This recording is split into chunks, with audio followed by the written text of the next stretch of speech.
Okay, hi guys. As usual, I'm always bringing experts here, and today I'm here with someone that is she's a guru for the Spanish market, and this is like one of the new destinations for us. We're pushing Spain because of the benefits of the Schengen region. I would allow her to introduce herself, and she would. I'll ask some questions, and she will let you know full information on this. So, afternoon, yeah. Glad to have you here. Okay, thank you. Hello, everybody. My name is Janire, and I live in Barcelona, Spain. And as Dana said, I'm going to help you with some queries you have about the Spanish market. Okay. So please let us know first of all, as in for Spain, what's the quality of education like in Spain? Well, actually, Spain offers the same quality of education that you can find in any other European countries. Actually, the third most popular destination among the world for international students. Mm. And in as I say, in terms of quality, it needs to follow the same standards as the European Union. We have universities that are in the top 200 according to QS ranking. And I would say Barcelona is one of the most popular destinations in Europe. It's actually the second most visited city, Mhm. and it's an incredible for international education. Yeah. Okay, okay. So, of course, I know the standard across Europe is very sound, and Spain is not an exception. But I mean, for students, most importantly, they care about working and studying and everything. Is it really possible in Spain to work Yes. and study?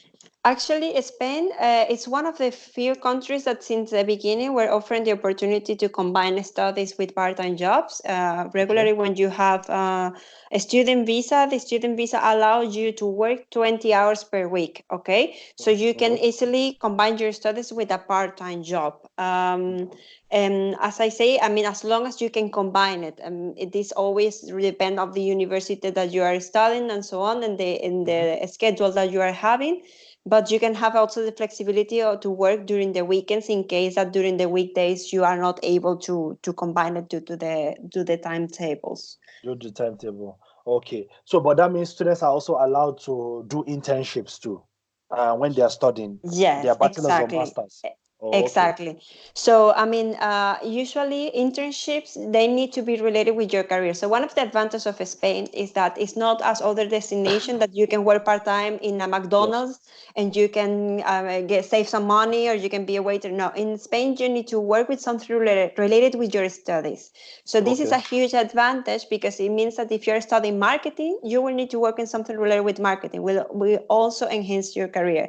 So, in terms Okay. of the internships, we always recommend, if you're a bachelor students, to start your internships when you are in the second year, because then you can also understand your major and start working and practicing this. And the same thing for the master's and MBA. If you are start working from the second term, you will be able to add more knowledge and to that company, and this will make you more competitive and also have the advantage of maybe this company will offer you a Hmm. fixed job after you finish your internship.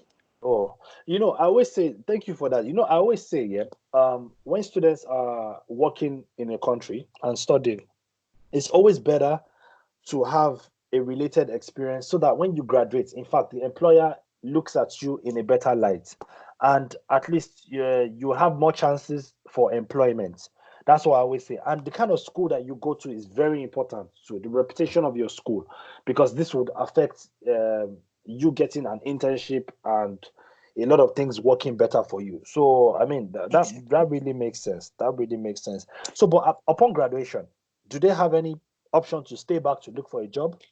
Yes, actually, since last year, Spain has approved what we call the job seeking visa. It's a type of visa that you can apply after you finish your studies and allows you to stay up to 1 year finding a job. And if you find a job, of course, you need to change your status to work permit, but Mm. it makes easier this transition. And it's something, as I say, relatively new, but is the same than you have in other destinations. So it allows you to have this migration opportunity after you start your studies.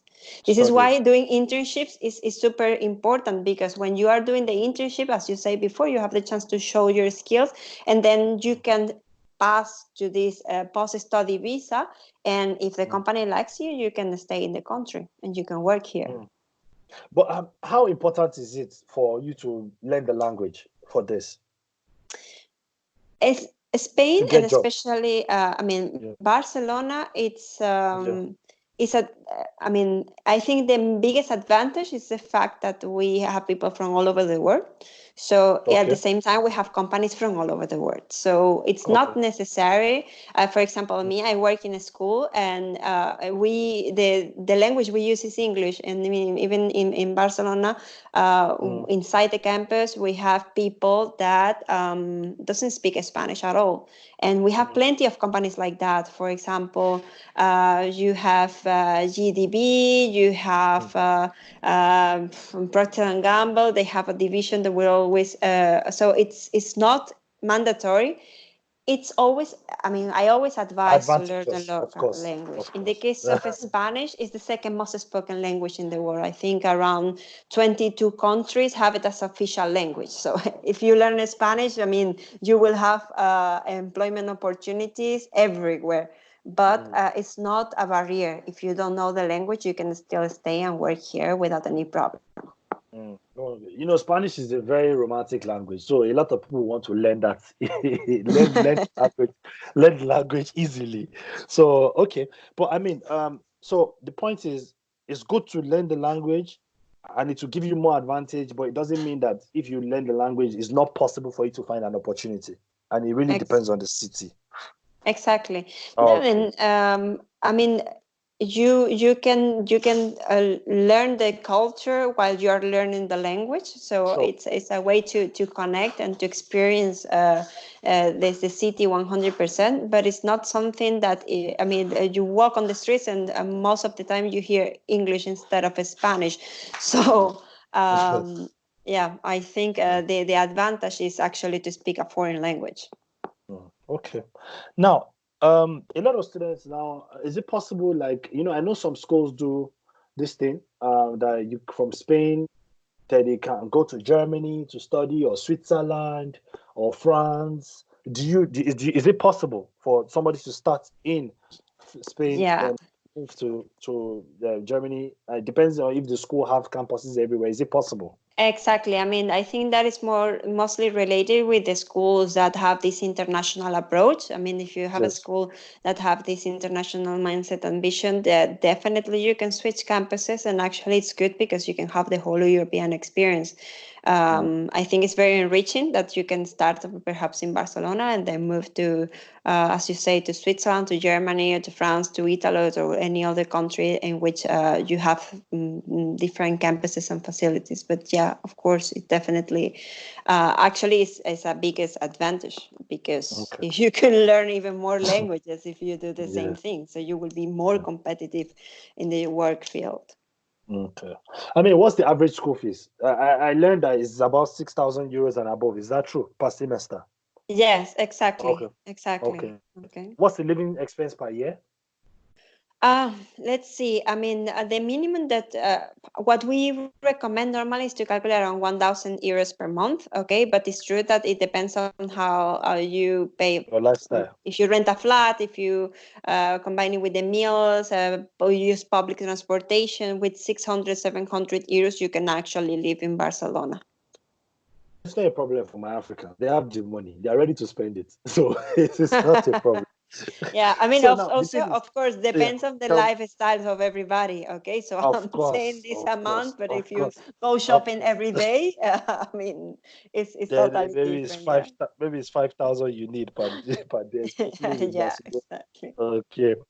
So that's very good. That's very good. The thing is, for the visa process, how, especially places like Nigeria, Ghana, Kenya, because that's where most of my students are from. How do you see the visa process, especially starting from Nigeria? How tough is it? Is it difficult to get the visa? The visa always, I will say that it's not difficult. Actually, Spain is very straightforward. If you have the documents, you will get the visa. Okay. So what they ask you is, of course, you need to fill out the visa request form. You need to be admitted in a university, so you need to have all the university documents. You need to have the fees, especially like the registration fee of the university already paid.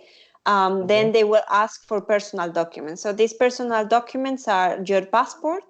You need to have an international insurance, and you need to have the money to pay your studies abroad. So it's like a bank statement and a letter of return, because even if you have the immigration opportunities, you need always to say that your first priority is not the migration, but the education, okay? Because this is what they care, Of that course, you come to study. So once you have all these documents, you need to request the appointment. Appointments are not as in other countries that could take months. I mean, actually in Spain, the appointments are quite fast. And once you submit the documents in maximum 1 month and a half, 2 months, you get an answer, even sooner. I mean, there are some countries that you can have it in 1 week, 1 week and a half. So yeah. So it's I mean, what they care the most and is that you have the financial resources to pay your studies. Exactly. Okay. So thank you very much for your time. I know I had to drag you out from your busy schedule for this. We're making the best of it. I mean, this whole situation has not stopped anybody from applying.